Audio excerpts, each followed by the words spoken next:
Assalamualaikum warahmatullahi wabarakatuh, sahabat Kisah TV, apa kabarnya? Mudah-mudahan baik selalu, sehat selalu, meskipun kalau sahabat punya masalah, jangan diambil pusing supaya imun nggak turun. Imun harus terus naik, bang-brangkeun pikirannya. Jadi mudah-mudahan kita doakan semua, kru Kisah TV doakan semua kepada sahabat Kisah agar sehat selalu, ikhtiarnya lancar, rezekinya luas, meskipun kita masih dalam kondisi pandemi. Saya Aldian Norman, senang sekali bisa berbagi konten yang mudah-mudahan membuat sahabat Kisah TV bukan hanya terhibur, tapi juga jadi cerdas. Bersama sosok tokoh Jawa Barat, ekonom, pengamat ekonomi luar biasa ya. Statement-statementnya dulu, kalau pagi-pagi, saya waktu itu punya jadwal siaran tahun 2005-an, selalu gangguin beliau. Minta pendapatnya. Ya kalau kita nggak bisa mendapatkan pendapat dari ahli, kerja di media, ya nanti informasi jadi simpang siur ya. Makanya saya selalu menghubungi orang-orang yang tepat. Salah satunya adalah beliau, Prof. Ina. Apa kabar, Prof? Baik, Assalamualaikum. Waalaikumsalam warahmatullahi wabarakatuh. Prof, hatur nuhun. Terima kasih sudah menyempatkan hadir di studio Kisah TV yang kecil ini, tapi mudah-mudahan bisa menjadi manfaat buat banyak orang. Agak didekatkan, Prof. Itu. Oh, ya. Gitu. Selamat ya, ini Kisah TV. Ya, Kisah TV Luar biasa. ini dibangun, dibentuk untuk bisa menjadi alternatif di media digital. Ya. Di YouTube, Prof. Ya. Oke. Subscribernya udah banyak. Nah, saya juga ucapan terima kasih pada subscriber nih yang sudah terus mantengin Kisah TV. Terima kasih untuk like-nya, terima kasih untuk subscribe-nya ya. Terus dukung sehingga kita bisa terus memberikan konten-konten yang baik. Prof Ina ini kan udah nggak asing dengan media ya, Prof ya. Ya. Selalu menulis di media dulu ya kan. Statement-statementnya sangat bermanfaat sekali untuk referensi, terutama kami-kami yang di media. Dalam pokoknya malah gitu ya. Setiap ada permasalahan tajam, Prof Ina menyampaikannya. Bagaimana pandangan Prof nih antara Prof Ina dengan media, Prof? Iya. Terima kasih. Kalau menurut saya memang media itu menjadi satu hal yang penting ya, yang menjadi sumber bagi pemerintah terutama ya. Jadi kami sebagai narasumber gitu ya, sebagai narasumber itu kadang-kadang kan kalau ada di kepala kami aja itu kalau nggak nyampe ya sama saja gitu ya, nggak jadi apa-apa, nggak jadi manfaat buat banyak orang, nggak jadi manfaat. Jadi media itu menjadi satu hal yang menurut saya sangat penting. Seberapa besar pentingnya itu juga tergantung dari seberapa kemampuannya untuk bisa menyampaikan seluruh apa yang disampaikan oleh narasumber itu gitu ya. Nah jadi dan kemudian seberapa besar juga pemerintah akhirnya melihat oh ternyata masukan-masukannya seperti ini. Jadi yang akhirnya nanti berpengaruh terhadap kebijakan, berpengaruh terhadap ya hal-hal lain yang bisa mengarah ke supaya bagaimana kehidupan bernegara itu lebih baik lagi, begitu kan? Prof, dulu kan nih waktu, nih kita bicara pengalaman saya aja dulu. Iya, iya. Saya tuh selalu ada rasa sungkan kalau menghubungi profesor itu untuk bicara on air di radio, ngelepon pagi-pagi. Keganggu nggak sih, Prof? Enggak.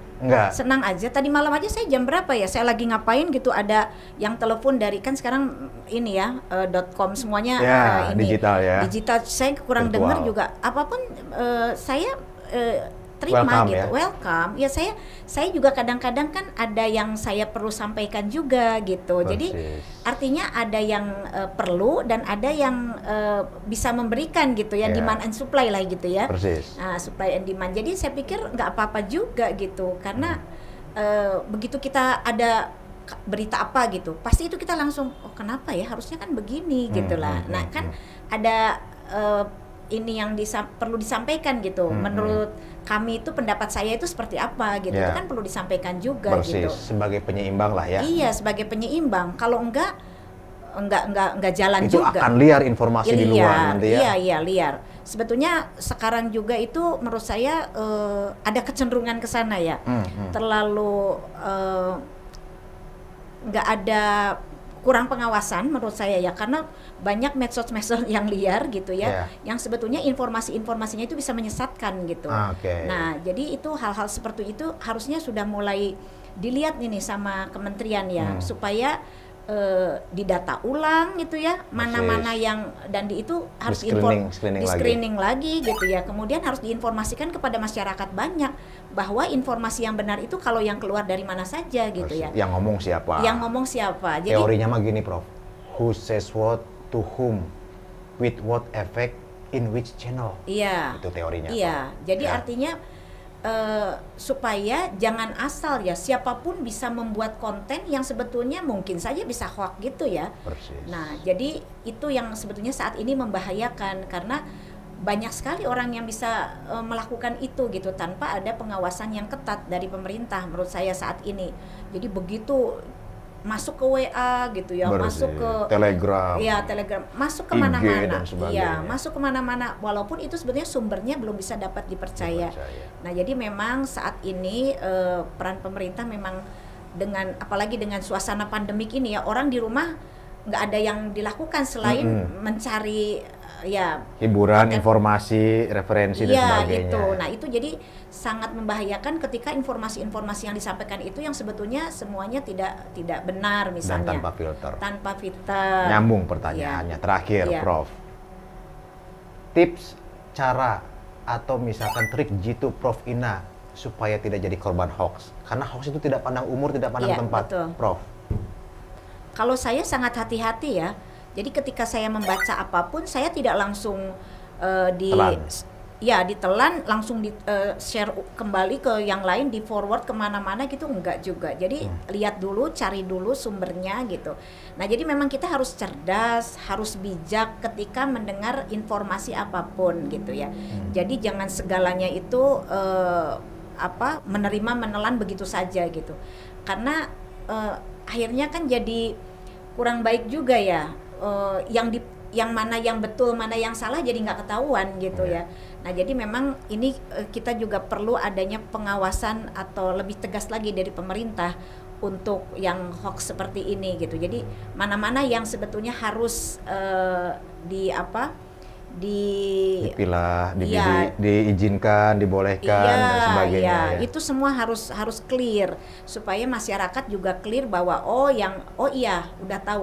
Kalau Kisah TV itu dia mengeluarkannya yang seperti ini. Jadi yang bicara sekelas Prof Ina kan orang gitu ya. Cari kan ini. Jadi mana gitu.